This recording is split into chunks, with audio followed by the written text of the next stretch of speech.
রোজ বাজার থেকে ফেরার পথে আমি ভারী ব্যাগটা নিয়ে নিজেই হেঁটে বাড়িতে ফিরতাম। আমি যে বাড়িতে কাজ করি তারা গুনে গুনে আমাকে বাজার করার জন্য টাকা দেয়। লোকজন একদমই ভালো না ওই বাড়ির, তবে কাজ করতে হবে। আমার আব্বা এখানে কাজ করে গিয়েছে। আমার আব্বা বলে গিয়েছিল এদের উপরে যেন কথা না বলি, কারণ এই বাড়ির যে মূল কর্তা ছিল সেই কর্তা আমার আব্বাকে ছোটবেলা থেকে লালন পালন করেছিল, এমনকি তার বিয়ে শাদী করানো থেকে সমস্ত কিছুই তাকে দিয়ে করিয়েছে। কিন্তু সেই লোকটি এখন আর বেঁচে নেই। তার ছেলেপেলার বাড়িতেই আমি কাজ করি। তবে সত্যি কথা বলতে আমার আব্বা মারা যাওয়ার পরে আমাকে একটা কথাই বলে গিয়েছিল, এই বাড়িতে কখনো কাজ ছেড়ে যাবি না। তোকে তো পড়াশোনা করাতে পারলাম না, কামলাগিরি করে খাবি, তবে এই বাড়িতে সবসময় থেকে যাবি। ওরা যাই বলুক মুখ বুঝে সহ্য করবি। তবে ইদানিং ওরা যা ব্যবহার শুরু করেছে তাতে করে মুখ বুঝে সহ্য করার মতো নয়। যেমন ওরা আমাকে চোর সাব্যস্ত করে। আমি এই বাড়িতেই থাকি। এই বাড়ির চিলেকোঠার কোণার দিকের একটি রুম আমার, ওই রুমটাতে আমাকে থাকতে দেওয়া হয়। আব্বা বলেছিল এই বাড়িটার কোনো অংশ কোনো এক কালে তার নামে নাকি এই বাড়ির যে মালিক ছিলেন, মানে এই বাড়ির যে দাদা ছিল, তিনি নাকি লিখে দিয়ে গিয়েছিল। তাকে আমরা সবাই দাদা বলি। আর এই বাড়ির যে কাকা আছে তিনি লোকটা খুব একটা ভালো না। ওনারই ছেলে, তার বউ ছেলে মেয়ে এবং সকলেই আমার সঙ্গে খুব বাজে আচরণ করে। আমার আব্বা বলেছিল বাড়ির কোনো একটা অংশ বা কোনো একটা ঘর তাকে দিয়ে গিয়েছিল, তবে তার কোনো কাগজপাতি অথবা দলিল নেই। আমি সেটাতে বিশ্বাস করি, কারণ দাদাকে আমি দেখেছি ছোটবেলায়। তিনি বেশ ভালো মানুষ ছিলেন এবং তিনি আব্বাকে অনেক সাহায্য করতেন। হতেও পারে যে এই বাড়ির কিছু অংশ আমার আব্বার নামে তিনি লিখে দিয়ে গিয়েছিলেন, কারণ সেই ছোটবেলা থেকেই এই বাড়িতে সমস্ত সেবা যত্ন আমার আব্বা করে এসেছে। আমি ব্যাগটা নিয়ে সোজা বাড়ির দিকে হাঁটা শুরু করলাম। হেঁটে হেঁটে আসছিলাম। গরম পড়েছে খুব। এপ্রিল মে মাসের সময়, ওই সময়টাতে গরম খুব বেশি পড়ে। কিছু টাকা বাঁচানো, আমাকে ওরা বেতন দেয়, পাশাপাশি খাবার দেয়। তবে যে কয় টাকা বেতন দেয় সেই টাকা দিয়ে আমার চলে না। আমার বাড়িতে অন্য একটা জায়গায় মা এবং আমার ছোট বোন থাকে, ওদেরকেও দেখতে হয় আমার। তবে সেটা গ্রামে। আমি যে মফস্বল শহরে যে বাড়িতে কাজ করি, এটাই যেন আমার একমাত্র কাজ করার স্থান। প্রতি সপ্তাহে বা মাসে একবার করে বাড়িতে যাই। বাড়িতে মা অসুস্থ, কিছু টাকা গোছাতে হবে। মালিকের কাছে টাকা চেয়েছি, তবে সে টাকা দিতে নারাজ, কারণ সে অতিরিক্ত কোনো টাকা আমাকে দিবে না। তারা পারলে আমাকে ঘর থেকে বের করে দেয়, যত পারে তত খাটিয়ে নেয়। আমি ওদের উপরে কিছু বলতেও পারি না, কারণ আব্বার ওয়াদা আমার ঘাড়ের উপর রয়েছে। আমি জানি তিনি যদি অখণ্ড হন তাহলে আমার আব্বা কষ্ট পাবে, এই জন্য আমি তাদেরকে কিছু বলতাম না। ওই অবস্থায় আমি ওইখান থেকে বাজার নিয়ে বাড়িতে ফিরলাম। ফেরার সঙ্গে সঙ্গেই এই বাড়ির যে বউ মানে কাকি আছে তিনি আমার উপর চড়ে গেলেন, বললেন এত দেরি লাগে বাজার আনতে? সেই কখন পাঠিয়েছি, 2 ঘন্টা হয়ে গিয়েছে, এখন আসতেছিস তুই বাজার নিয়ে? তাড়াতাড়ি আসিসনি কিসের জন্য? আমি যে রিক্সা করে আসিনি সেটা আমি কাকিকে বলিনি। আমি বললাম কাকি বাজারে আজকে অনেক ভিড় ছিল, তাছাড়া মিলতে দেরি হয়েছে। আমি রিক্সা ভাড়ার যে টাকাটা সেটা যাওয়া আসার টাকাটা আমি বাঁচাতাম, বাঁচিয়ে হেঁটে যেতাম, হেঁটে আসতাম বাজারে। উনি আমাকে বেশি টাকাই দিত এবং বাজার থেকে কিছু টাকা ওখান থেকে সরিয়ে রাখতাম আর কি। তো এটা মূলত হচ্ছে আমার অভাবের জন্য ছিল, তবে চুরি করতাম না। এক প্রকার এটা আমার পরিশ্রমের ফল আর কি, আমি সেটা মনে করতাম ওই সময়টাতে। আমার বয়স 21-22 বছর তখন। এই বাড়িতে কামলা খাটতে খাটতেই ছোটবেলা থেকে বড় হয়েছি। আব্বার সঙ্গে যখন আসতাম তখন দেখতাম দাদা বেশ ভালো মানুষ ছিলেন। আমাকে বকাঝকা করে বললেন যে যা বাগানটা পরিষ্কার কর, আর ওইখানে কাপড় আছে সেগুলো ধুয়ে নিয়ে আয়। আমি প্রতিদিনই এই কাজগুলো করি, বাগান পরিষ্কার করা, কাপড় ধোয়া, বাজার সদাই করা, কারেন্টের বিল দিতে যাওয়া। পড়াশোনা খুব একটা করতে পারিনি। আমি সেখানে বাগান পরিষ্কারই করছিলাম, হঠাৎ করে ওপর থেকে একটা বড় গাছের টুকরো আমার মাথার উপর এসে পড়ে। সঙ্গে সঙ্গে আমার মাথার একটা অংশ কেটে যায় এবং হাতের একটা অংশ কেটে যায়। আমি ওইখানে বসেছিলাম। বাড়ির লোকজন এত খারাপ যে তারা আমাকে একটু হেক্সিসল বা একটু পপিসাপ লাগিয়ে দিবে সেরকম কোনো বালাই নেই। আমি সেখানে একটু দুবলো লাগিয়ে আমার কাজ করতে লাগলাম। তারা সেটা দেখলো, তবে কোনো কিছু বললো না। ওনারা এরকমই আমার উপর সবসময় অত্যাচার করতে পারলে বেঁচে যায়। মাঝে মধ্যে আমাকে দিয়ে রান্নাবান্নাও করায়। আমি এই সমস্ত জিনিস মোটেই পছন্দ করি না, তবে মুখ বুঝে সমস্ত কিছু সহ্য করতে হয়। প্রতিদিন এসে আমাকে সারা দিন মতো খাটায়, আর রাত্রেবেলা যখন বিছানায় যাব তখনও তারা আমাকে ডেকে এই কাজ করায়, বাড়ির গেটে তালা দেওয়ায়, এমনকি কোনো দারোয়ান পর্যন্ত রাখেনি। এরা মূলত হচ্ছে এই কাকা বিয়ে করার পর থেকে এরকমটা হয়েছে। তিনি ছোটবেলা থেকে আমাকে বেশ আদর করতেন, তবে কেন জানি না তার ছেলে মেয়ে সন্তান টন্তান হওয়ার পরে সকলে আমাকে দিয়ে খাটায় এবং আমাকে যেন এবারের একটা বড় ধরনের কাজের মেশিন পেয়েছে। আমি সেসব বিষয়ে তেমন মন খারাপ করি না, কারণ অনেক আগে থেকে এই সমস্ত জিনিস করে আসছি। সেদিনকে রাত্রে সেই কাটা অবস্থায় ব্যথা নিয়ে আমি ঘুমাতে গেলাম। ঘুমাতে গিয়ে খুব খারাপ লাগছিল। আব্বার কথা মনে পড়ছিল। আব্বা কেন আমাকে যে এখানে রেখে গিয়েছিলেন তা আমি জানি না। তবে আমার বয়স যখন 11 বছর তখন থেকে আমি এখানে কাজ করছি। আমি একটু বড় হওয়ার পর আব্বা মারা যান। তারপরে তিনি আমাকে বলে গিয়েছিলেন যে না, আমি এখানে এই সমস্ত কাজ করি। আমরা বাড়িতে থাকতাম। তবে আব্বা আমাকে একদিন কি মনে করে শহরে নিয়ে আসলেন এই বাড়িতে। তারপরে এই বাড়ি থেকে আর আমি গেলামই না। ছোটবেলায় পড়াশোনা তেমন একটা করা হয়নি। আমি এখানে বসেই সমস্ত কিছু ভাবতে লাগলাম। তারপর ঘুমিয়ে পড়লাম। এর পরের দিন সকালবেলা আমার শরীরে আসলো কঠিন জ্বর। জ্বর আসার কারণ আছে। পানি ছেনেছি, প্লাস বৃষ্টিতে ভিজেছি। বৃষ্টিতে ভিজলে এরকম অবস্থা হবে স্বাভাবিক বিষয়। আমার একটু হলে জ্বর চলে আসতো। জ্বরের অবস্থায় আমাকে দুপুরবেলা টেনে তুললো ঘুম থেকে। আমি বললাম আমার শরীরে জ্বর। তেনারা কোনো কথাই শুনলেন না।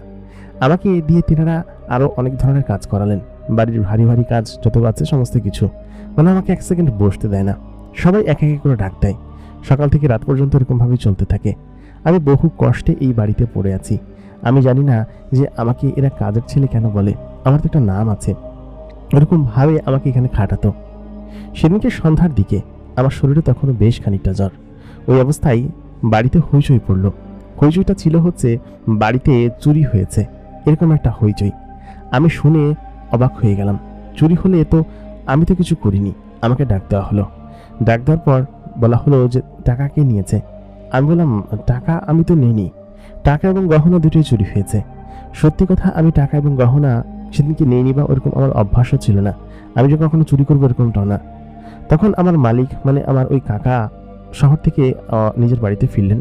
ফেরার পর আমাকে দোষারোপ করলো, বললো আমি নিয়েছি। আমার ঘরের মধ্যে খোঁজাখুঁজি করা হলো, কিন্তু কোথাও কোনো কিছু পাওয়া গেল না। যখনই ওইখান থেকে ফিরে আসতে যাবে তখনই গহনার একটা অংশ আমার টেবিলের ওপর পড়ে থাকতে দেখা গেল। তারপর আমাকে বললো যে তুই চুরি করেছিস এটা, এবং সেখান থেকে ওই জিনিসটা উদ্ধার করলো। বললো বাকি অংশগুলো কোথায়, বাকি অংশগুলো দ্রুত নিয়ে আয়। তাই বলে আমাকে মারধর করতে শুরু করলো। আমার শরীরে তখন কঠিন জ্বর। আসলে চুরিটা আমি করিনি। চুরিটা করেছিল এই বাড়ির যে বড় ছেলে আছে, ও মূলত নেশা করে। কলেজে ওঠার পর থেকেই ওরকম নেশা পানি করে বাড়ি থেকে চুরি করে। চুরি চামারি করে এক প্রকার আমাকে প্রচুর মারধর করলো।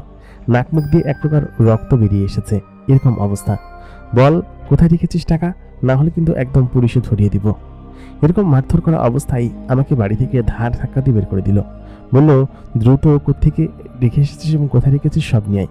ঘরের মধ্যে তো নেই, তোর ঘরে এটা পাওয়া গিয়েছে, দ্রুত নিয়ে আয়। আমি এখানে অত্যাচার সহ্য করছি অনেক বছর ধরেই। আজকে মার নতুন খাচ্ছি না। যত ধরনের চুরি চামারি বা কোনো কিছুর দায়ভার ভেঙে গেলে, কোনো কিছু হলে সমস্ত দায়ভার পড়ে আমার উপরে। আমি চুরি করিনি, তারপরেও আমার উপর সমস্ত দায়ভার চাপানো হয়েছে। এটা আমি কেন জানি না যে আমার ভাগ্যটাই খারাপ নাকি এরাই আমার সঙ্গে এরকম করে। ওদিনকে সন্ধ্যার দিকে আমি বেরিয়ে পড়লাম। নাক দিয়ে তখনও গলগল করে রক্ত পড়ছে। আমি হাঁটতে লাগলাম, শরীর চলছিল না। খুব কষ্ট মষ্ট করে একটু দূরে গেলাম। দূরে যাওয়ার পর ওই অবস্থায় আমরা যেখানটায় থাকতাম ওইখানটাতে গ্রামের দিকে রাস্তা একদম সোজা। আমি ভাবলাম এই অবস্থায় গ্রামে ফিরে যেতে হবে আমাকে। গ্রামে না গেলে হয়তো এরা আমাকে মারতে মারতে মেরেই ফেলবে। বাড়িতে গেলে অন্তত পক্ষে মায়ের কাছে থাকতে পারবো। তারপর সেখানে আমার মা আমাকে সেবা যত্ন করতে পারবে, একটু তো সুস্থ হব। তারপর না হয় কে চুরি করেছে সেটা দেখা যাবে। আমি তো চুরি করিনি, জেলে দিলে দিক, আমার কোনো কষ্ট নেই। আমি এই অবস্থায় হাঁটতে শুরু করলাম। হাত মুখ রক্তাক্ত, অন্ধকার নেমে এসেছে। তখন প্রায় রাত 11টা বাজে। আমাকে বাড়ি থেকে বের করে দেওয়া হয়েছে ওই অবস্থায় এক কাপড়ে। আমি হাঁটতে হাঁটতে আমাদের বাড়ির দিকে যাওয়ার সিদ্ধান্ত নিলাম। শহর থেকে বাড়িটা প্রায় 21 কিলোমিটার দূরে। এত দূরে সারা রাত হেঁটে যাওয়া সম্ভব নয়। যদি কোনো গাড়ি ঘোড়া পাই তাহলে তাকে সাহায্য চাইব। আমার কাছে কোনো টাকাও নেই যে সেই টাকা দিয়ে আমি যাব। আমাকে এমনভাবে ঘর থেকে একটা শার্টে বের করে দিয়েছে। আমি খানিকটা দূর হাঁটতে হাঁটতে অনেকটা পথে এসেছিলাম। কতটুকু পথ এসেছি জানি না। হঠাৎ করে আমি রাস্তার মধ্যে অজ্ঞান হয়ে পড়ে যাই। রাস্তার মধ্যে, পাকা রাস্তার কোনায় নাকি জঙ্গলের মধ্যে আমি জানি না, তবে আমি আসছিলাম একটা কাঁচা রাস্তা দিয়ে। কাঁচা রাস্তায় আমি কখন উঠলাম বা কিসের জন্য উঠলাম তাও আমি বলতে পারবো না। বেশ খানিক্ষণ পর আমার জ্ঞান ফিরল। জ্ঞান ফেরার পরে শুধুমাত্র আমি এতটুকুই দেখলাম যে একটি মেয়ে, তার পায়ে হচ্ছে পায়েল পরা, দূর থেকে আমাকে দেখছে এবং আমার কাছে আসছে না, দূর থেকে আমার দিকে তাকিয়ে আছে। কে সেটা আমি জানতাম না, বা কেনই বা সে আমাকে এরকমভাবে দেখছে তাও আমি জানি না। আমি তখন সম্পূর্ণরূপে অজ্ঞান হয়ে গেলাম। দূর থেকে একটি মেয়ে আমার দিকে তাকিয়েছিল, আমি সেটা দেখেছি। খানিকক্ষণ বাদে আমার যখন জ্ঞান ফিরল, আমি দেখলাম আমি একটা গাছের গোড়ায় বসে আছি। গাছের গোড়ায় বসে আছি এবং আমার পাশে একটা আলাদা রকমের সুঘ্রাণ। আমার পাশে একটি মেয়ে বসে আছে। মেয়েটি আমার ক্ষত স্থানে মলম করে দিচ্ছে এবং তার হাতে একটা অদ্ভুত জড়িবুটি, সেটা আমার হাতে লাগিয়ে দিচ্ছে। আমি যখন জ্ঞান ফিরল, আমি তখন তাকে বললাম, কি আপনি? সে তখন সঙ্গে সঙ্গেই বলে উঠল, আগে আপনি চুপ করে বসুন, আপনার শরীরে বেশ খানিকটা জখম। এই জখম অবস্থায় কোত্থেকে আসছেন আপনি? আপনাকে এরকমভাবে জখম কে দিয়েছে? আমি বললাম যে দিয়েছে আমার বাড়ির লোকজন, যেখানে আমি কাজ করি। এই কথা বলার পর আমি তখন শরীর দুর্বল হয়ে গেল, একটু কাত হয়ে পড়ে গেলাম। মেয়েটি আমাকে ধরে ফেললো। মেয়েটির গায়ে একটা আলাদা রকমের সুঘ্রাণ আছে। সে খুব সুন্দর একটা সাদা রকমের জামা পরেছে। তাকে দেখতে খুব সুন্দর লাগছে। দেখে মনে হচ্ছে আমার বয়সী বা আমার থেকে একটু বড় হবে। আমি তাকে বললাম যে আপনি কে? আপনি আমাকে কেন? সে তখন বলল যে চুপ থাকো, এত কথা বললো না। তোমার শরীরে বেশ খানিকটা জখম আছে, জখমগুলো আমি মলম লাগিয়ে দিয়েছি, আশা করি ঠিক হয়ে যাবে। এত রাত্রে বলে তুমি জঙ্গলের ভিতরে কি করছো? আর এরকম জখম নিয়ে তুমি কোথায় যাচ্ছিলে? আমি বললাম যে আমি বাড়ির দিকে যাচ্ছিলাম, আমার বাড়ি এদিকে। মেয়েটি তখন বলল, চলো তোমাকে তোমার বাড়িতে এগিয়ে দিয়ে আসি। মেয়েটির নাম এবং পরিচয় আমি জিজ্ঞেস করলাম। সে বলল, কোনো কথা বলো না, তোমাকে আমি নিয়ে যাচ্ছি। আমি কোনো মেয়ে মানুষের শরীরে এরকম শক্তি কখনো দেখিনি। আমার মতো একজন তাগড়া যুবককে সে তার কোলে তুলে নিল এবং সে আমাকে ওই অবস্থায় নিয়ে হেঁটে যাচ্ছে। আমার শরীর তখন দুর্বল, জ্বরের ঘোরে আমি কিছু চোখে দেখছি না, সত্যি শরীরে অনেকখানি জ্বর। ওই অবস্থায় আমাকে সে বলল, তুমি কোনো কথা বলো না, আমি তোমাকে যেখানে নিয়ে যাচ্ছি সেখানে চলো।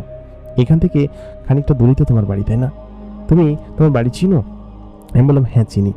ও ওই জ্বরের অবস্থায় আমাকে ওই অবস্থায় নিয়ে যেতে লাগলো। বাড়ি থেকে অনেকটা দূরে আমি ছিলাম।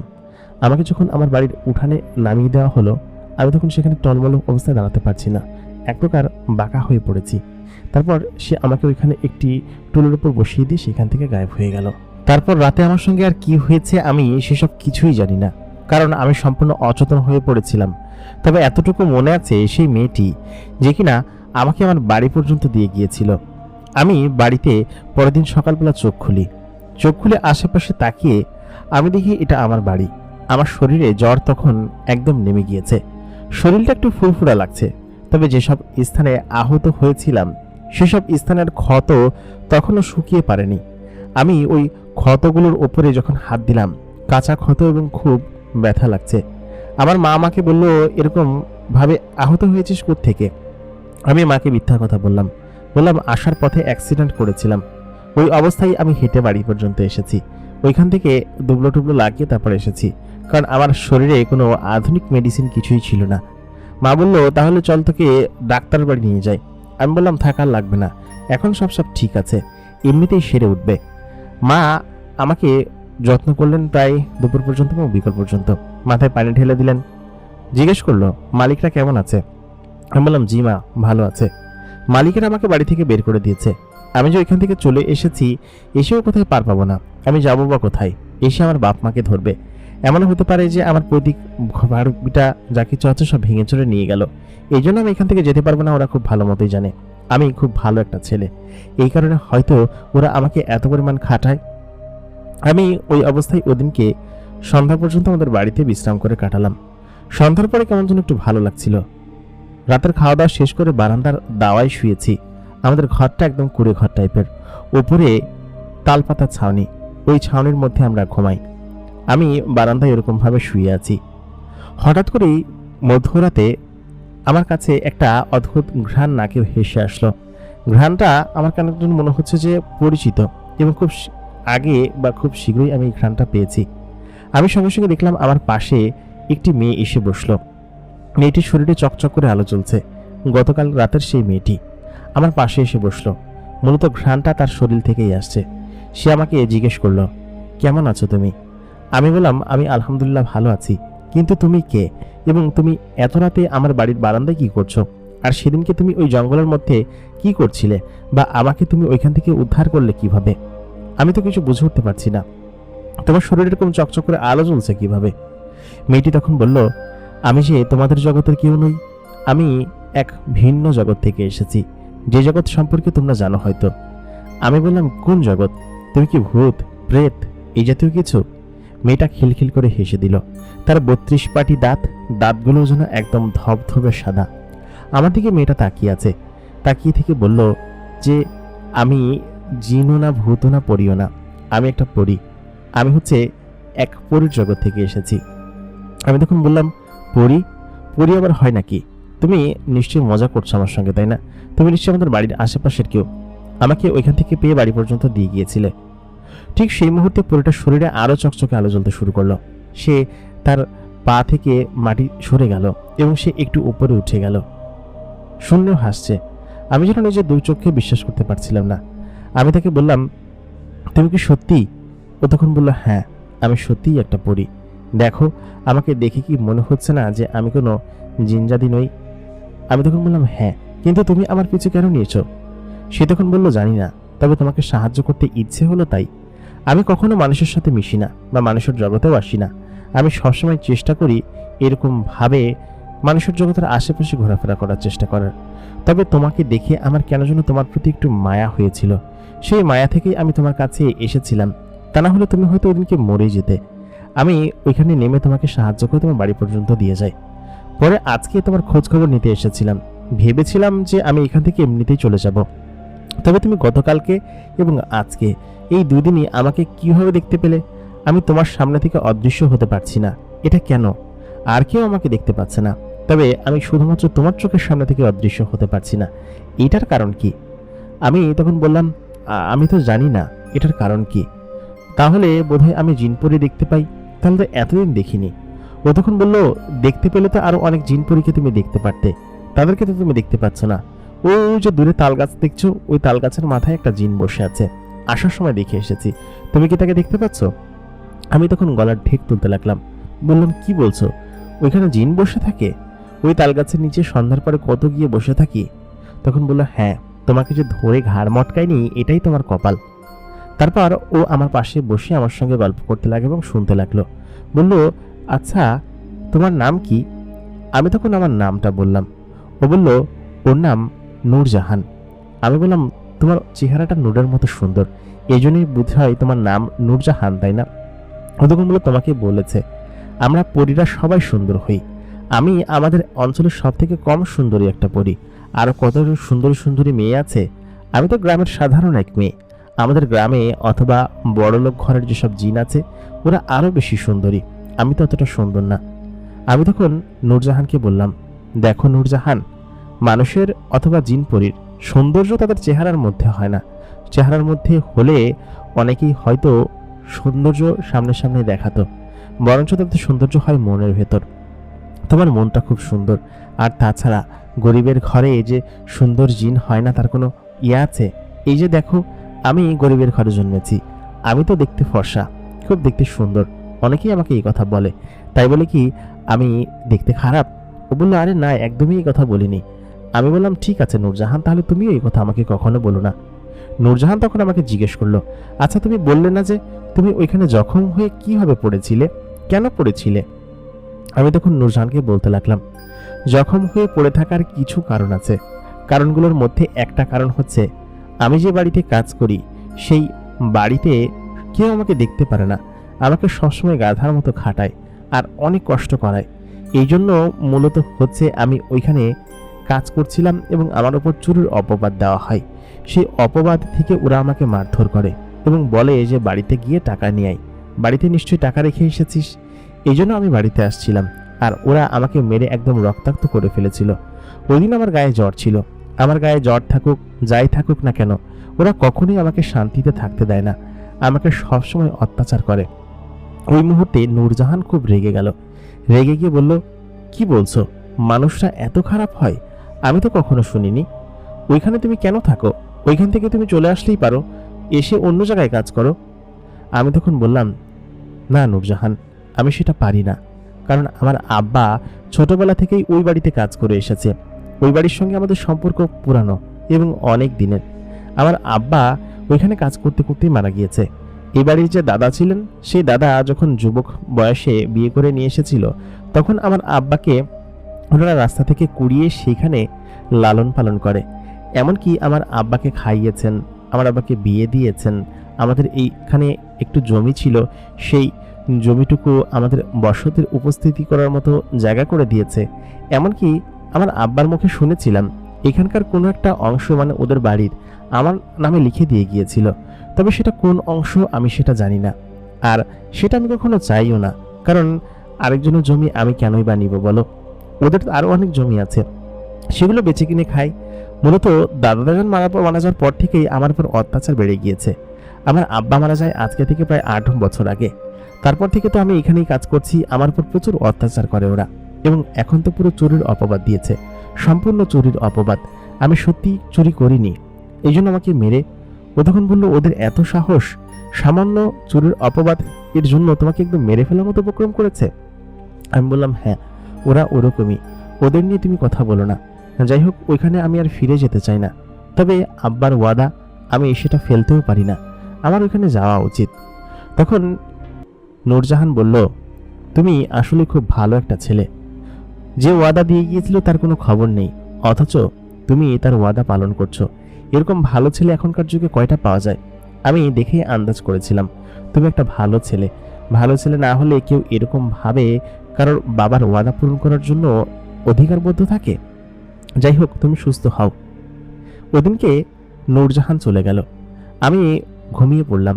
কেন জানি না পরের দিন সকালবেলা উঠে আমার কাছে মনে হচ্ছিল যে ওইটা কোনো স্বপ্ন দেখেছি আমি। এর আগের দিন রাতে নূরজাহান পুরী আমাকে ওইখান থেকে উদ্ধার করে বাড়িতে দিয়ে গিয়েছে, আর ওদিনকে রাতের বেলা সে আমার সঙ্গে দেখা করতে এসেছে। এটা কি সত্য যে আমি শুধুমাত্র তাকে দেখতে পাচ্ছি, আর কেউ নয়? এর পরের দিন আর তার পরের দিন, প্রায় মাঝখানে 3-4 দিন সময় কাটলো। আমি আমার ঘরের উঠানে বসে আছি। উঠানে বসে থাকা অবস্থায় আমি আমার মায়ের সঙ্গে কথা বলছি, সে রান্নাঘরে রান্না করছে।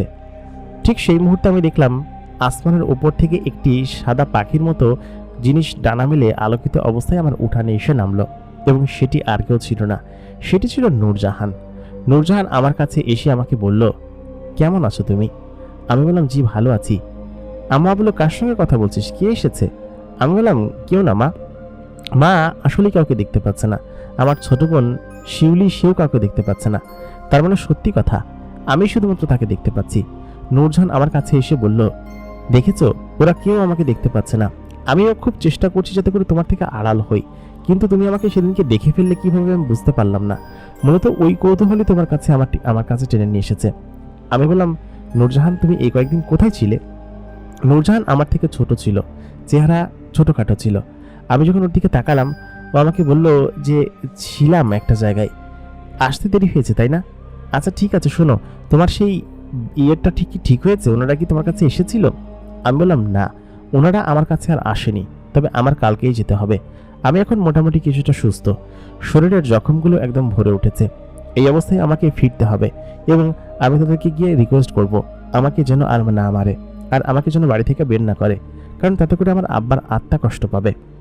আমি সত্যি চুরি করিনি। নূরজাহান তখন বলল, কে চুরি করেছে সেটা আমি গিয়ে বের করব, চলো আমার সঙ্গে। এবং সেটা আমি সত্যি বের করে তারপর ওই বাড়িতে দেখো কি করি, তুমি চলো আমার সঙ্গে। আমি বললাম, কিন্তু এখন? ও বললো, হ্যাঁ এখনই একটু চলো, তোমাকে নিয়ে একটা জায়গায় যাব, একটা জিনিস দেখাবো। কত সুন্দর হয় পরিবেশ তোমাদের এখানকার, তোমরা তো সেগুলো দু চোখে দেখো না, আমি দেখেছি।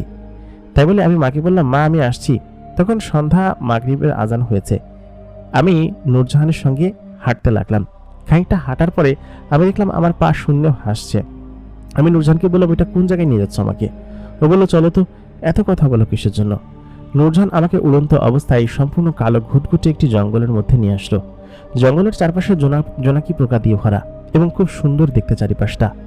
আমি ওইখানে যখন গেলাম, এত জোনাকি পোকা একসঙ্গে আমি আমার জীবনে কোনোদিন দেখিনি কোথাও। জোনাকি পোকাগুলো দেখে আমার যেন একদম অন্যরকম লাগছিল।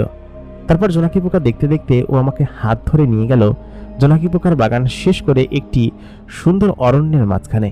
অরণ্যের চারিদিকে ফুল গাছ দিয়ে সজ্জিত, আকাশে ভরা জ্যোৎস্না, আর সেখানে খুব সুন্দর একটা মাচা পাতা।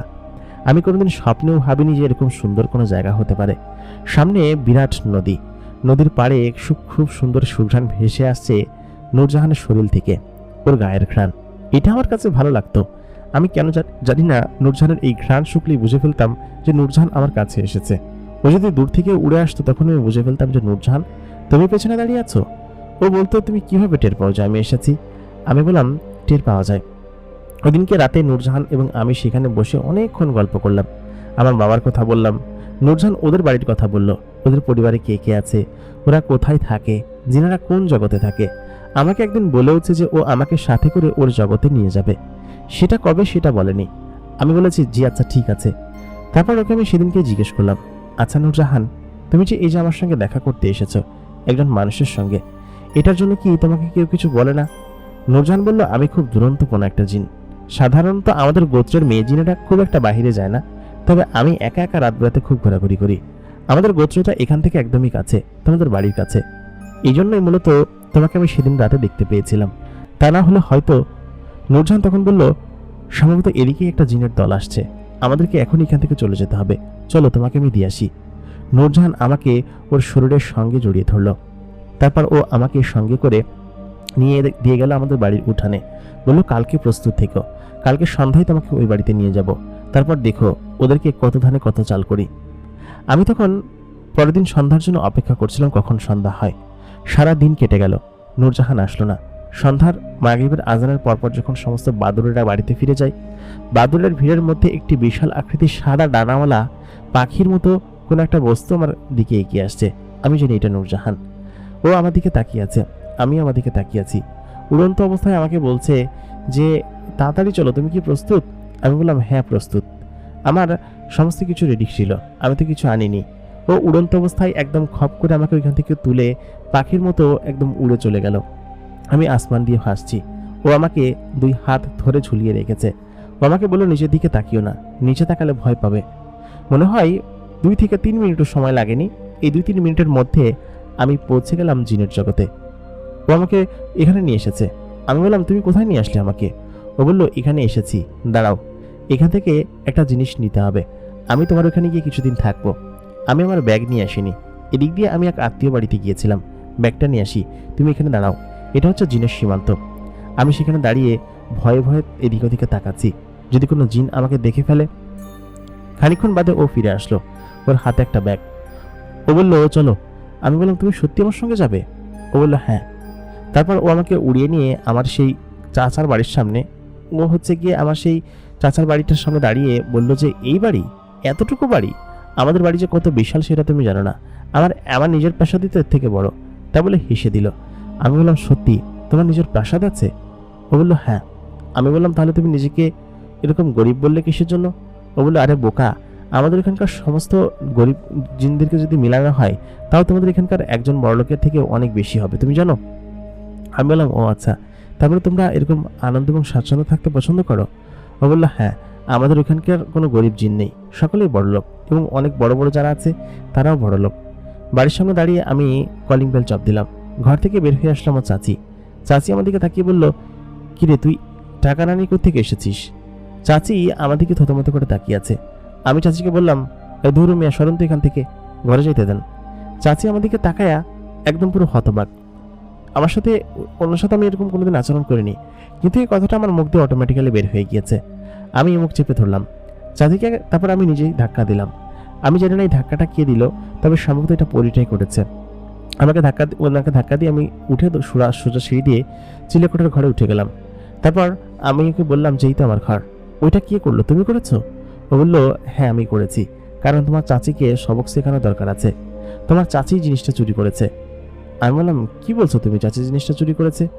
নূরজাহান তখন বলল, আমি যা বলছি সত্যি কথাই বলছি, তোমার চাচি জিনিসটা চুরি করেছে, কারণ তোমার চাচি ওই জিনিসটা চুরি করে তোমাকে এখান থেকে বের করে দেওয়ার পায়তারা করেছে। কেন বের করে দেওয়ার পায়তারা করেছে সেটা আমি জানি না, তবে খুব শীঘ্রই সেটা বের করে ফেলবো। তোমার চাচা এবং চাচি দুজনে মিলে এই ষড়যন্ত্রটা করেছে, করে তোমাকে এখান থেকে বের করে দিয়েছে, বের করে দিয়ে বলেছে টাকা পয়সাগুলো নিয়ে আয়, কারণ তোমার আব্বা ওনার দাদার কাছে ওয়াদা করে গিয়েছিল, সেইটার জন্যই ওরা তোমাকে এখানে থাকতে দিতে চায় না, কারণ থাকতে দিতে চাইলে ওদের নিশ্চয়ই কোনো অসুবিধা আছে। সেই অসুবিধাটা কি আমি একটু দেখতে চাই। যদি এমনটা হয় তাহলে ওদের কপালে দুঃখ আছে, এবং সেই দুঃখ আমি খুব শীঘ্রই দেখিয়ে ছাড়ব। তারপর ওই দিনকে ও আমাকে বললো, তুমি এখানে থাকবা? এখানে মোটেই নয়, তুমি নিচের তলাটা ভালো কামরায় চলো, এখানে তো গরম থাকবে কিভাবে। আমি জানি না যে কি হলো আমার, আমি সোজাসুজি উপর থেকে ব্যাগ নিয়ে নিচের একটা কামরায় ঢুকে গেলাম। কামরাটা ছিল হচ্ছে এই ঘরের ওই আমাদের চাচি আছে তার ভাইয়ের কামরা, এখানেই থাকে, এখানেই ঘুমায়, সবকিছু এখানে করে, ভাদাইম্মার জম। 26-27 বছর বয়স, এখন পর্যন্ত চাকরি বাকরি কিছু করে না, এগুলোই করে বেড়ায়।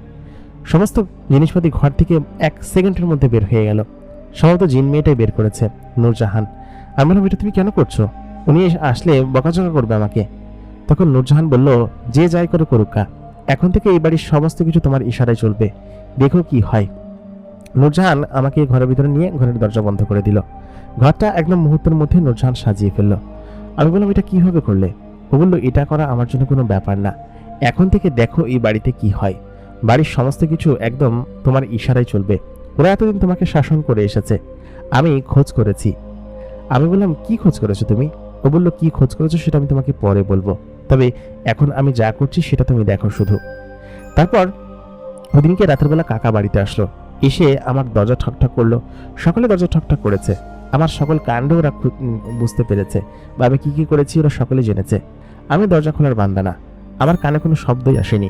সমস্ত শব্দ নূরজাহান নামের ওই পরী মেয়েটা আটকে দিয়েছিল, যাতে করে আমি কিছু শুনতে না পাই। পরের দিন সকালবেলা ঘুম থেকে উঠলাম, উঠে আমি সোজাসুজি চলে গেলাম নাস্তার টেবিলে। নূরজাহান নিজেই আমাকে নিয়ে গেল, বলো নাস্তা দিয়ে যেতে। আমি তখন বললাম, এই নাস্তাকেও দিয়ে যাও না কিসের জন্য? এইখানে কি বসে থাকবো নাকি সবসময়? ওই মুহূর্তে হঠাৎ করেই আমার ওইখানকার যে বড় আপা আছে, বড় আপা বের হয়ে আসলো। এসে বললো, কি তুই কাজের ছেলে হয়ে এরকম উল্টোপাল্টা অর্ডার করছিস? কালকে রাতে এরকম নাকি বেড়াবি করেছিস মার সঙ্গে। ওই মুহূর্তে কাকি আসলো। কাকি এসে বলল, কি রে তুই এখানে বসে আছিস, তুই বাজার আনবে কে? আমি বললাম, কাকি তুমি যাও বাজার আনতে, এতদিন তো বাজার খুব খেয়েছো আমার, এখন থেকে তোমাকে বাজার করতে হবে। আল্লাহ মাহমুদ জানে কি হলো, কাকি অটোমেটিক্যালি ঘর থেকে বের হয়ে যাচ্ছে এবং বাজারের ব্যাগটা হাতে নিয়ে এসে সোজা রাস্তায় নেমে গেল। কাকির সঙ্গে কি হচ্ছে কাকি নিজেও জানে না, এক অলৌকিক ব্যাপার। ওদিকে নাস্তা আনার জন্য আপুকে পাঠালাম, উনি হচ্ছে কাকির বড় মেয়ে। তখন সে চলে গেল নাস্তা আনার জন্য। সে নিজে নাস্তা বানিয়ে নিয়ে আসলো প্রায় 10 মিনিট পরে। কেন বানালো, কিসের জন্য বানালো সে নিজেও জানে না, তবে এই বাড়ির সমস্ত কিছু অটোমেটিক্যালি হচ্ছে। আমি সেই নাস্তাটা খেলাম। জীবনের প্রথম মনে হয় এই বাড়িতে আমি এই ডাইনিং টেবিলে বসে এরকম প্রিপেয়ার ভাবে নাস্তা খাচ্ছি। তারপর আপু আমাকে বললো, কাজটা তুই ভালো করলি না, তুই এটা কিভাবে করলি? আমি বললাম, জানি না আপু। তখন নূরজাহান আমাকে বললো, তুমি আবার এই কথা বলছো? জানি না, ওকে বলো এখান থেকে চলে যেতে। আমি জানি না কিসের জন্য আমার মুখ দিয়ে বেরিয়ে গেল, তুই এখান থেকে যা। তাই বলে ওইখান থেকে চলে গেল। ও আমার থেকে 1 বছরের ছোট, তবু আমি ওকে আপনি আপনি করে বলি। চলে যাওয়ার পর আমি খাবারটা খেয়ে নিলাম। নূরজাহান আমার দিকে তাকিয়ে আছে, বললো, এখন থেকে এই বাড়িতে সমস্ত কিছু এরকম ভাবেই হবে। এই বাড়ির সকলকে নাকানি চুবানি খাইয়ে ছাড়বো এবং সমস্ত কিছু তোমাকে নিজে বুঝিয়ে না দিলে তখন মজা দেখাবো। যাই হোক, ওদিনকে ওরকম ভাবে কাটলো এবং সমকালকে দিয়ে কাজ করালাম। আমি জানি না এগুলো কেন হচ্ছিল বা ওরা কিসের জন্য নিজে নিজে করছিল, তবে সত্যি সত্যি ওরা নিজে নিজেই সমস্ত কাজবাজ করছিল। কাজবাজ করা শেষে আমার কাছে এসে আবার বলছিল যে কাজ শেষ হয়ে গিয়েছে। সন্ধ্যার দিকে কাকা আসলেন। কাকা এসে আমাকে ওইখানে রকিং চেয়ারে, তার যে চেয়ারে আমি বসি সেখানে বসে থাকতে দেখে আমাকে বললো, কি রে তুই এখানে বসে আছিস কিছু, তোর সাহস তো কম নাই। আমার মুখ থেকে অটোমেটিকলি বেরিয়ে গেল যে এটা এখন থেকে আমার চেয়ার, আপনি অন্য জায়গায় গিয়ে বসেন, ফাইজলামি করার জায়গা পান না তাই না? ওই মুহূর্তে সে খেপে আমার দিকে আসতে যাবে, আমাকে ধরতে যাবে, ঠিক সেই মুহূর্তে সে একটা পিছলা খেয়ে নিচে পড়ে গেল। আমি উঠে উঠে সঙ্গে সঙ্গে হাসতে শুরু করলাম। নূরজাহান তখন আমার পাশে বসে আছে। নূরজাহানও হাসছে, বললো, দেখো না এই ঘরে কি হয়, এই ঘরের সমস্ত কিছু এমনভাবে বদলে দিব যে ওর নিজেরা এসে তোমার কাছে ক্ষমা চাইতে রাজি এবং নিজেরা এসে ক্ষমা চাইবে। পরের দিন আন্টি হচ্ছে গিয়ে এসে রান্না বান্না করছে নিজে। আন্টি অবশ্য কাজের লোক দিয়ে রান্না করায়, তবে আজকে নিজে কেন যেন করছে, কাজের লোক আসেনি কেন সেটাও জানি না, নিজে নিজে রান্না করছে। খানিকক্ষণ বাদে এসে আমার কাছে এসে আমাকে বকাঝকা করবে, তার মুখ দিয়ে উল্টাপাল্টা শব্দ বের হচ্ছে, যেমন এরকম টাইপের শব্দ বের হচ্ছে। এগুলো শুনে আমি হাসতে হাসতে গড়িয়ে গেলাম। আমার যে চাচাতো ভাই আছে ছোটটা, সেও একদম হাসতে হাসতে গড়িয়ে গেল। কি হচ্ছে এই বাড়িতে ওরা কেউ কিছু জানে না, বিশেষ করে রাতের বেলা ওদেরকে কেউ ঘুমাতে দেয় না, ওদের সকলে চোখ মুখ ফুলে ওরা দিনের বেলা এখন ঘুমায়। গতকালকের রাতের ঘটনা এমন হয়েছে যে আমি শুয়েছি, আমি কিছুই শুনছি না। বাইরে বেরিয়েছিলাম একটু কি জন্য কাজের জন্য, নূরজাহান তখন ছিল না। নূরজাহান আমাকে এত সাহায্য কেন করছে সেটা আমি জানি না, তবে আমি যখন বাইরে আসলাম এসে দেখি সবাই ছোটাছুটি করছে। সকলে তখন আমার দিকে তাকিয়ে বলল, কিরে তোকেও কি বিরক্ত করছে কোনো কিছুতে? আমি বললাম, কি জিনিস? তখন আমার চাচি এবং চাচা বলল, ঘরের ভিতরে সাপ ঢুকে এসেছে, সাপের জন্য কেউ ঘরের ভিতর ঘুমাতে পারছে না, সকলের রুমে নাকি এক একটা করে মোটা মোটা সাপ। এখন পুলিশে খবর দিয়েছি, ওরা আসবে, সাপ চেক করবে, তারপর এখান থেকে যাবে। আমি বললাম, পুলিশে খবর দিয়ে লাভ কি? খবর দাও হচ্ছে গিয়ে ফায়ার সার্ভিসে, তাই বলে হাসতে হাসতে নিজের রুমে ঢুকে গেলাম। আমি ঢুকে দেখি নূরজাহান আমার দিকে তাকিয়ে হাসছে। আমি বললাম, কি ব্যাপার নূরজাহান, তুমি হাসছো কিসের জন্য? ও তখন বললো, তোমার পরিবারের এই লোকজনকে নাকানি চুবানি না খাইয়ে আমি এখান থেকে যাচ্ছি না। ওদেরকে আমি এমন ভয় দেখিয়েছি যে ওরা ঘুমাতে পারবে না, ওদের ঘুম একদম হারাম হয়ে যাবে। যাই হোক, তুমি ঘুমাও, আরাম করে ঘুমাও। আমি বললাম, এগুলো কেন করছো তুমি নূরজাহান? ওদেরকে যেতে দাও, ওদেরকে তুমি ছেড়ে দাও। নূরজাহান তখন বলল, না, যতদিন না পর্যন্ত ওরা তোমার কাছে এসে ক্ষমা চাচ্ছে ততদিন পর্যন্ত আমি কখনোই ওদেরকে মাফ করব না বা এরকম কোনো কিছু করব না। আমি ওই অবস্থায় বিছানায় এসে শুলাম। নূরজাহানের উপর আমি কিছু বলতে পারছি না, কারণ ও একটা ক্ষমতাশালী পরী, ওর মধ্যে বিশেষ কিছু ক্ষমতা আছে, পাশাপাশি জিনের কিছু শক্তি আছে, যেই জিনগুলো দিয়ে ও মূলত এটা করছে। আমি ওদিনকে ওইখানে শুয়ে পড়লাম। নূরজাহান আমার পাশে বসে আছে। ও আমার পাশে কেন বসে থাকতো আমি জানি না, তবে ওকে আমি দিন যাচ্ছিল পছন্দ করতে শুরু করছিলাম। যেহেতু ও আমার বয়সী এবং দেখতে খুব সুন্দরী, ওর প্রতি আমার একটা অন্যরকম মন মানসিকতা আলাদা রকমের ছিল। ওকে আমি পছন্দ করতাম, এরকম ছিল যে ওকে দেখলেই আমার কেমন যেন মনের ভিতরে একটা আলাদা রকমের অন্যরকম লাগতো আর কি। নূরজাহান প্রায় দিনই আমার পাশে বসে থাকতো আমি যখন ঘুমাতাম। ও বলতো, তুমি ঘুমাও, তারপর আমি যাচ্ছি। আমি ঘুমিয়ে পড়তাম, ও আমার মাথায় কোনোদিন হাত বুলিয়ে দিত, এরকম করে ঘুমিয়ে পড়তাম। তো ওদিনকে ঘুমিয়ে পড়লাম। ওদিনকে রাতের বেলা অনেকে নাকি আমাকে ডাকাডাকি করেছে, আমি ঘুম থেকে উঠিনি। পরের দিন সকালবেলা আমাদের বাড়িতে এক ওঝাকে ডেকে নিয়ে আসা হলো। ওঝা মূলত সাপ খোঁজার জন্য পুরো ঘর এদিক ওদিকে তন্ন করেছে, কিন্তু কোথাও কোনো সাপ নেই, সাপের কোনো চিহ্নও নেই। ওঝা রেগে মেগে সেখান থেকে চলে গেল। যাই হোক, ঘরের কেউ সারা রাত ধরে ঘুমায়নি। দিনের বেলা ওরা ঘুমাতে গেল, সাপ ঘরের ভিতরে নেই নিশ্চিত হওয়া গিয়েছে, ঘুমিয়েছে। ওই দিনকে বাড়িতে একটা অন্যরকম তুলকালাম কাণ্ড। আমার ফুফু এসেছে। ফুফু বলতে মূলত এই বাড়ির সকলকে আমি এই কাকা ফুফু এগুলো বলে ডাকি। ফুফুরা অনেক বড় লোক। আমি ড্রয়িং রুমে বসে সোফার পর বসে নতুন জামা কাপড় পরে পায়ের ওপর পা রেখে চা খাচ্ছি। ফুফু এসে বরাবরই আমাকে সবসময় অর্ডার দেয়, বলে, ওই এটা নিয়েই তো, ওইটা নিয়েই তো। কারণ আমি যে বাড়ির কাজের লোক ওরা সকলেই বেশ ভালো মতোই জানে। আমি ওই অবস্থায় ফুফুকে বললাম যে, ফুফু কি অবস্থা, ভালো আছো, দিনকাল ভালো যায়? ফুফুরা অনেক বড় লোক, এসে আমাকে এরকম পায়ের পর পা তুলে বসে থাকতে দেখে বলল, কিরে তোর ঘরের লোকজন সব কোথায়, আর তুই এরকম পায়ের পর পা তুলে বসে এসি অন করে বসে কি খাচ্ছিস? আমি বললাম, কফি খাচ্ছি ফুফু, খাবেন আপনি? সে তখন বলল, দেখো চাকরের বাচ্চার সাহস কি, দেখো এখানে বসে, এই তোর মালিক কই? আমি তখন বললাম, মালিক বলেন আপ কি? সে তো আমার কাকা। কাকা বলেন, আপনি কিসের জন্য আসছেন তাই বলেন। ফুফু তখন বললো, তুই তো মুখের উপর কথা বলছিস, এরকমটা তো কখনো বলতি না। আমি তখন বললাম, এখন থেকে অনেক কিছুই দেখবেন, তো কি দেখতে চাচ্ছেন? ফুফু তখন বললো, কফি বানিয়ে নিয়ে আমার জন্য। আমি বললাম, পারবো না, নিজে বানায় খাইলে খান, না খাইলে না খান। তারপর ওই অবস্থায় সেখানে মাথা গরম করে বসে পড়ল। খানিকক্ষণ বাদে একটা কফির কাপ উড়ন্ত অবস্থায় এসে তার মাথার উপরে পড়ে গেল। ঠান্ডা কফি ছিল। সে চিৎকার চেঁচামেচি করে পুরো ঘরের মানুষজনকে এক জায়গায় করে বলল, এই চাকরের বাচ্চার এত বড় সাহস, এখানে বসে কফি খাচ্ছে, আর তোরা সবাই ঘুমাচ্ছিস, তোর বাড়ির এই অবস্থা কিসের জন্য? তখন সকলে ফুফুকে চুপ থাকতে বলল, ফুফু চুপ থাকো, নাহলে কিন্তু তোমার উপরেও। ফুফু তখন বলল, কিসে চুপ থাকবো? ওই মুহূর্তে হঠাৎ করেই একটা আটার ডিব্বা উড়ন্ত অবস্থায় এসে ফুফুর গায়ের উপর পড়ল। এই বাড়িতে যে অদ্ভুত কিছু ঘটছে সেটা সবাই বুঝতে পারছে, এবং সে অদ্ভুত কিছু যে আমি ঘটাচ্ছি এটা এতদিনে কেউ বুঝতে না পারলেও আজকে বুঝতে পেরেছে। কারণ আমার সঙ্গে কিছুই হচ্ছে না, আমাকে কেউ কিছু বলার সাহসও পাচ্ছে না, কিন্তু ওদের সকলের সঙ্গে ঘটছে, মানে নিশ্চয়ই এই বাড়িতে কোনো ভূত প্রেত বা কোনো অলৌকিক শক্তির আগমন ঘটেছে। আমার ফুফু তখন ওখান থেকে বেরিয়ে গেল এবং বলল, এটার প্রতিশোধ আমি নিব এবং আমি শীঘ্রই ফিরে আসছি।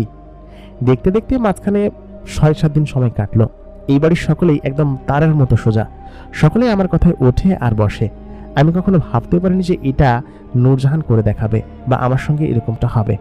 আগে এরা সকলে চাইলে আমাকে কাপড়ের মতো ব্যবহার করত, একদম মোছামুছি থেকে শুরু করে গায়ে দেওয়া পর্যন্ত সমস্ত কিছুই তারা করত, একদম অন্যরকম ভাবে ব্যবহার করত। কিন্তু কেন জানি না, পরিমেটা মানে নূরজাহান আমার জীবনে আসার পর থেকে সমস্ত কিছু বদলে গিয়েছে। সেদিন রাতে আমি এবং নূরজাহান ছাদে বসে আছি। নূরজাহান আমার পাশে বসে আছে। ও আমাকে বলছে, আচ্ছা তুমি কি খুশি? আমি বললাম, আমি অনেক খুশি। আমি আমার জীবনে এত আনন্দ এবং এত খুশি কোনোদিন পাইনি যা কিনা এখন পেয়েছি। সত্যি কথা বলতে এই আনন্দের কোনো সীমা নেই। আমি সত্যিই খুব খুশি। তোমাকে অনেক ধন্যবাদ নূরজাহান, তুমি আমার জীবনটাকে পাল্টে দিয়েছ এবং আমি তোমার প্রতি কৃতজ্ঞ। নূরজাহান আমার দিকে তাকিয়ে আছে। তাকিয়ে থেকে বলল, ধুর পাগল, কি যে বলো না তুমি। বরঞ্চ এটা আমার করে বেশ আনন্দ লেগেছে। তোমাকে তোমার আসল ঠিকানা এবং আসল জায়গা দেখিয়ে দিতে পেরেছি। আমি নূরজাহানের হাত ধরলাম। নূরজাহান আচমকা আমাকে বলল, কি হয়েছে? আমি বললাম, আচ্ছা নূরজাহান, আমি যদি তোমাকে একটা কথা বলি তাহলে কি তুমি রাগ করবে? আমি ততদিনে নূরজাহানকে ভালোবেসে ফেলেছি। এই বাড়িতে নূরজাহান এসে থাকছে প্রায় 1 মাসের মতো। এই 1 মাসে বাড়ির প্রত্যেককে একদম ভালো মতো টাইট দিয়েছি। নূরজাহান তখন বলল, অবশ্যই রাখবো, কি বলবে বলো। আমি তখন বললাম যে, তুমি কিছু একটা বলতে চাইছিলে আমাকে, বলো তো, সেই শুরুর দিন থেকে কি সেটা, আগে সেটা শুনতে চাই। নূরজাহান তখন বলল যে, হ্যাঁ, সেটা বলার সময় অবশ্য এখন হয়ে এসেছে, কারণ বাড়ির পরিস্থিতি এখন একটু ভিন্ন রকম। তাহলে শোনো, তোমাকে কি বলছি। মূলত এই যে সম্পূর্ণ বাড়িটা দেখো, এই বাড়িটা তোমার নামে করা। এই কথা শোনার পর আমি যেন আমার দু কানকে বিশ্বাস করতে পারছিলাম না। আমি বলছি, কি বলছো তুমি, তোমার আমার নামে মানে? নূরজাহান তখন বলল, হ্যাঁ, আমি সত্যি বলছি, এটা তোমার নামে করা। দাদাজান এই বাড়িটা তোমার নামে লিখিয়ে দিয়েছিল, আর আশেপাশের অন্যান্য যে সমস্ত সম্পত্তি আছে, ওই সম্পত্তি মূলত হচ্ছে গিয়ে ওদের নামে লিখে দিয়েছিল। বাড়িটা বেশ বড়, বাড়িটা প্রায় 5 তলার মতো। দোতলার ওই পাশেরটাই হচ্ছে গিয়ে আমরা সকলে থাকি, আর নিচের ওই পাশেরটা ভাড়া দেওয়া। খুব সুন্দর বাড়ির মডেল। ভাড়াটিয়াদের জন্য পেছনের গেট, আর আমাদের জন্য সামনের গেট। আমি সত্যি অবাক হলাম, এত বড় বাড়ি খালুজান আমার নামে লিখে দিয়ে গিয়েছেন। সত্যি কথা আমার ভাবতে অবাক লাগছিল। নূরজাহান তখন বলল, তাহলে বলি কি, আমি কাগজপত্রে সমস্ত কিছু দেখেছি। মূলত দাদাজানের অনেক সম্পত্তি ছিল, সেই সম্পত্তি সকল ছেলের নামে বন্টন করে দিয়েছিল, আর এই বড় ছেলের নামে এই বাসের বাড়িটা আর এই বাড়িটা হচ্ছে লিখে দিয়েছিল। তবে ওই ছাগলের বাচ্চা তো বিজনেস করতে গিয়ে সব বেচে কিনে খাইছে, শুধুমাত্র এই বাড়িটা আছে। আর ওরা মূলত জানে যে এই বাড়িটা তোমার নামে লেখা। ওদের হাতে দলিলটা কিছুদিন আগে পড়েছে, ওরা দলিল চেঞ্জ করার জন্য খুব ছোটাছুটি করছে। আমি সেটা বুঝতে পেরে এখানে আসি, এবং মূলত ওই জন্যই তোমাকে এখান থেকে ওরা বের করে দিতে চেয়েছিল, যাতে করে কোনোদিন তুমি এখানে আর ফেরত না আসো। এই জন্যই তোমাকে এখানে আর থাকতে দেওয়ার ওদের উদ্দেশ্য ছিল না। কিন্তু ছাগলের বাচ্চারা এটা করে আরো বড় বিপদে পড়েছে। তবে সেদিন যদি তোমার সঙ্গে আমার দেখা না হতো, তুমি হয়তো খুব বড় একটা বিপদে পড়ে যেতে, যেটা কিনা তোমার জন্য খুবই কষ্টকর হতো। তবে আল্লাহ তাআলা তোমাকে আমার কাছে মিলিয়ে দিয়েছে, এই জন্য বোধহয় এই উপকারটা। তারপর নূরজাহানপুরি তার বগল থেকে একটা ব্যাগের মধ্যে থেকে একটা খুব সুন্দর দেখতে ব্যাগ বের করলো। তার মধ্যে এই বাড়ির জমির দলিল সহ সমস্ত কাগজপাতি আছে, এবং বলল, এটা তোমার সমস্ত কিছু আছে, এবং এই বাড়ির দলিল যে উইল করা, সেই উইলের অংশটুকু তোমার নামে লেখা। এই দেখো, আমি পড়ালেখা খুব বেশি জানি না, রিডিং পড়তে পারি, কিছু কিছু অংশ পড়ে দেখলাম সেখানে আমার সমস্ত কিছু দেওয়া আছে। ওই মুহূর্তে ও সমস্ত কিছু করে রেখেছে, কিভাবে করেছে জানি না। এর পরের দিন আমি যখন বাড়িতে আসলাম, ফিরে আসার পর আমি সকলকে বললাম যে, তোমরা আমার পর খুব অত্যাচার করেছিলে, তাই না? আমি জানতে পেরে গিয়েছি কেন করেছিলে। এই বাড়ি থেকে তোমরা এখনই বের হয়ে যাও, কারণ এই বাড়িটা সম্পূর্ণটা আমার, এবং এটা আমার নামে লেখা। যদি তোমরা এটা না করো, এটাও আমি নিজের মুখে বলিনি, নূরজাহান আমাকে নিজে থেকেই বলিয়েছে। আমি তখন সকলকে বললাম, যদি এখান থেকে বের হয়ে না যাও, তাহলে তোমাদেরকে পুলিশে ধরিয়ে দিতে আমি বাধ্য হব, এবং এতদিন আমাদের বাড়িটা দখল করে খেয়েছো সেটাও আমি বলে দিব। সকলে তখন ওদিনকে সন্ধ্যার দিকে সমস্ত গাড়ি বস্তা এবং সমস্ত কিছু নিয়ে বেরিয়ে গেল। আমি অতটা খুশি হইনি, কারণ আমি এই বাড়িতে এরকমভাবে তো থাকতে চাইনি, সকলের ভালোবাসা নিয়ে সেরকমভাবেই থাকতে চেয়েছি। আমি জানি না কেন ওদেরকে বের করে দিলাম, সম্ভবত ওই জিন মেয়েটাই এমনটা করেছে। ওই বাড়িতে সকলে চলে যাওয়ার পর কেমন যেন শূন্য শূন্য লাগছিল। এরকম শূন্য শূন্য বাড়ি আমি কখনো চাইনি। আমি নূরজাহানকে বললাম, নূরজাহান, এটা কি ভালো লাগছে বলো? ওরা চলে গিয়েছে, আমার ওদের জন্য কেমন যেন মন খারাপ করছে, সেই ছোটবেলা থেকে ওদের সঙ্গে আছি। নূরজাহান তখন বললো, এখন থেকে তুমি এই বাড়িতে থাকবে, এই বাড়িটা তোমার, এবং এই বাড়ির একজন সক্রিয় অ্যাক্টিভ মেম্বার তুমি। তুমি চাইলে এই বাড়িটা বিক্রি করে দিতে পারো, তুমি চাইলে যা ইচ্ছা তাই করতে পারো, এটা তোমার, তুমি এখন এখানেই থাকবে। ওদের পরিণতি যাই হোক না কেন, ওরা সম্পত্তি বিক্রি করে খেয়েছে, যাই করে খাক, ভাড়া করে খাক, আর যেটা করে খাক, ওদেরকে বাড়ি থেকে বের করে দেওয়া ঠিকই হয়েছে। মাঝখানে 3-4 দিন সময় কেটে গেল, আমার কাছে আসলে ভালো লাগছিল না। আমি চাচ্ছিলাম খুব করে যে নূরজাহানকে বলি যে আমি তোমাকে পাগলের মতো ভালোবাসি, আর তুমি দয়া করে ওদেরকে ফিরিয়ে নিয়ে আসো। আমি এই বাড়ি গাড়ি কিছুই চাই না, আমি চাই যে আমি তোমাকে ভালোবেসে তোমার জগতে চলে যাব। নূরজাহান আমাকে বলল, আমি এখন যাই, তোমার সমস্ত কিছু তো ঠিক হয়ে গিয়েছে, তাই না? ওই মুহূর্তে আমি বললাম, কিন্তু তোমাকে যে আমি কিছু একটা কথা বলতে চাই। নূরজাহান তখন বলল, হ্যাঁ তা তো ঠিক আছে, তবে তোমার কথা কালকে শুনবো। আমি তোমাকে এসে কালকে আমাদের বাড়িতে নিয়ে যাবো, ঠিক আছে? আর আমি এখন যাই, ঠিক আছে? আমি তখন ওই অবস্থায় বসে আছি, নূরজাহান আমার সামনে বসে আছে। ঠিক সেই মুহূর্তে সেই ফুফি একজন তান্ত্রিক নিয়ে ঘরের ভিতর ঢুকলো। তান্ত্রিক এসে সঙ্গে সঙ্গেই নূরজাহানকে আটকে ফেললো, কারণ ও জানে যে এই ঘরের মধ্যে একজন জিন আছে। এটা জেনেই মূলত সেই তান্ত্রিককে নিয়ে এসেছে। নূরজাহান তখন ছোটাছুটি করছে, বলছে আমাকে যেতে দে। আমি এই ভয় পাচ্ছিলাম, আমি চলে যাবো এখান থেকে। ওই মুহূর্তে হঠাৎ করেই ওই তান্ত্রিকটা নূরজাহানকে এমনভাবে ধরেছে, আমি সঙ্গে সঙ্গেই সেই তান্ত্রিকের ওপর ঝাঁপিয়ে পড়লাম। তান্ত্রিকের মন্ত্র কিছুক্ষণের জন্য হয়তো একটু শিথিল হয়ে গেল। নূরজাহান আমাকে বলল, আমি যাই, আমি আবার আসবো তোমার কাছে কোনো একদিন। এখন আমি যাই, আমার সময় এখানে শেষ হয়ে এসেছে। মানুষেরা খুব খারাপ হয়, বিশেষ করে সব তান্ত্রিকরা। এরা যদি আমাকে কখনো আটক করতে পারে তাহলে আমাকে কখনোই ওরা ওদের কাছে থাকতে দিবে না। আমি তোমার কথা পরে এসে শুনবো অন্য কোনো একদিন, যদি কোনোদিন তোমার সঙ্গে আমার দেখা হয়। তাই বলে সে উড়াল দিয়ে জানলা দিয়ে বেরিয়ে গেল। এবং ওই দিনকে যাওয়ার পরে আমি সত্যি খুব কষ্ট পেয়েছিলাম। আমি জানি না কিসের জন্য আমার মনের কথাটা ওকে আমি বলতে পারিনি সেদিনকে। ওরা চলে যাওয়ার পরে ফুফুকে আমি বলেছিলাম, ফুফু তুমি কোন সাহসে এখানে এসেছো? বাড়িটা এখন আমার, এই বাড়িটা তুমি চাইলে এখন আমার থেকে বের করতে পারবে না। ফুফু তখন বললো, আমি দেখে নিব, তুই কি করিস সেটা আমি দেখে নিব। যাই হোক, এর দুদিন পরে ফুফু তো এখান থেকে চলে যায়, জিনটা ওখান থেকে পালিয়ে যায়। ফুফু মনে করে যে আমার কাছে কোনো জিনের শক্তি নেই, কোনো কিছু নেই, কিন্তু এই বাড়িটাতে এখন আমার হাতে আছে, আমার কাছে আছে। আমি দুদিন পরে দেখি যে আমার বাড়ির যেসব মেম্বাররা ছিল, কাকা কাকিরা ছিল, ওরা সকলে বাড়ির সামনে এসে দাঁড়িয়ে আছে। আমি সকলকে বলি, তোমরা এখানে? ওরা তখন আমার পা ধরে ক্ষমাতে যেতে চায়। আমি বললাম, না কাকা, আপনি এমন করবেন না, এই বাড়ির মালিক আপনারাই, আমি এই বাড়ির কাজের ছেলের ছেলে, সেই হিসাবে এই বাড়ির প্রতি আমার কোনো দায়িত্ব নেই। আমি বাড়ির এই পাশটাই আগে যেরকম থাকতাম এখনও সেরকমভাবে থাকবো। কাকা আমাকে বলল, দেখ, আমি চাই তুই এই বাড়িতেই থাক এবং এই বাড়ির সমস্ত কিছুই যেন তোর হোক, কারণ হচ্ছে তুই একজন ভালো এবং সৎ ছেলে। আমি তোকে এই বাড়িতে থাকতে দিতে চাই এবং সব থেকে বড় কথা, আমি আমার বড় মেয়ের সঙ্গে তোর বিয়ে দিতে চাই। তুই কি আমার বড় মেয়েকে বিয়ে করবি? তখন আমি দোটানার মধ্যে পড়ে গেলাম। আমি বললাম, কাকা, আমার এত কিছুর প্রয়োজন নেই, তোমরা যদি বলো আমি কাকি এই বাড়ি ছেড়ে চলে যাব। কিন্তু কাকা তখন বলল, কিন্তু কিছু না, আমি সত্যি কথা বলতে এটা সত্যি কথাই বলছি। তুই যদি থাকতে চাস তাহলে আমার বড় মেয়েকে বিয়ে করতে পারিস, তা না হলে আমরা এই বাড়িতে কখনো উঠবো না। আমি তখন বললাম, কাকা আমাকে কিছুদিন সময় দিন। তারপর থেকে আমি এই বাড়িতে খুব আনন্দের সঙ্গেই আছি।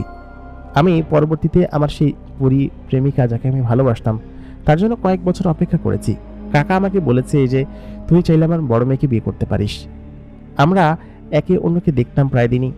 তারপর ও আমাকে বলতো যে, দেখো, আমি তোমাকে অনেক আগে থেকেই পছন্দ করতাম, ছোট থেকেই বলতে গেলে, কিন্তু আব্বার ভয় কখনো বলতে পারতাম না। এটা ছিল হচ্ছে ওনার একটা মেয়ে ছিল, ওনার সেই বড় মেয়ের উপরে আরেকটা বড় মেয়ে ছিল যে কিনা আমার বয়সী ছিল।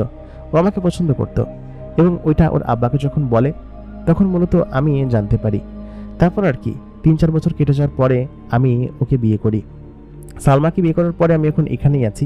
আমি এই সম্পূর্ণ বাড়ির মালিক, কিন্তু তাই বলে আমি এই বাড়ির মালিকানা কখনো ফলাতে চাই না।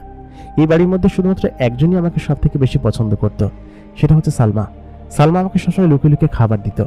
সালমা আমাকে সবসময় খুব আদর করত। যখন এই ঘটনাগুলো ঘটেছিল, এই ঘটনার মধ্যে সালমা হোস্টেলে ছিল, এই জন্য সে কোনো কিছু জানতে পারেনি। আসার পর যখন জানতে পারে তখন সে এমনিতেই খুব খুশি হয়েছিল যে আমার সঙ্গে তার বিয়ে তার বাবা ঠিক করার কথা বলেছে এবং সালমাই ওদেরকে এখানে নিয়ে এসেছে। সত্যি কথা বলতে আমি নূরজাহানকে এখনো খুব বেশি মিস করি। নূরজাহান এখন কোথায় আছে? ও বলেছিল এখানে আসবে, কিন্তু নূরজাহান সেই যে ওইখান থেকে তাড়া খেয়ে গেল, আর কখনো এদিকে ফিরে আসেনি। নূরজাহান আমার জীবনটাকে পাল্টে দিয়েছে। একজন সামান্য কাজের ছেলে, সে এখন সম্পূর্ণ বাড়ির মালিক এবং এই বাড়ির জামাই। এটা ভাবতে অবাক লাগে না? কিন্তু নূরজাহানের জন্য এখন আমি আকাশের দিকে তাকিয়ে থাকি, কখনো আসবে এবং আমার সঙ্গে দেখা করবে। ও কি আমার কাছে আসবে নাকি আসবে না আমি জানি না। আজও আমি তার অপেক্ষায় এখনো বসে আছি। প্রিয় দর্শক, আমাদের আজকের ঘটনাটি কেমন লাগলো আমাদেরকে কমেন্ট করে জানাতে ভুলবেন না। প্রতিদিনকার মতো কণ্ঠে আমি আর যে ইমরান আপনাদের সঙ্গেই ছিলাম। আশা করি আমাদের আজকের ঘটনাটি আপনাদের কাছে ভালো লেগেছে। ভালো লেগে থাকলে অবশ্যই লাইক করবেন, কমেন্ট করবেন, শেয়ার করবেন, সেই সঙ্গে আমাদের সঙ্গেই থাকবেন। দেখা হচ্ছে পরবর্তী এপিসোডে। ধন্যবাদ সবাইকে।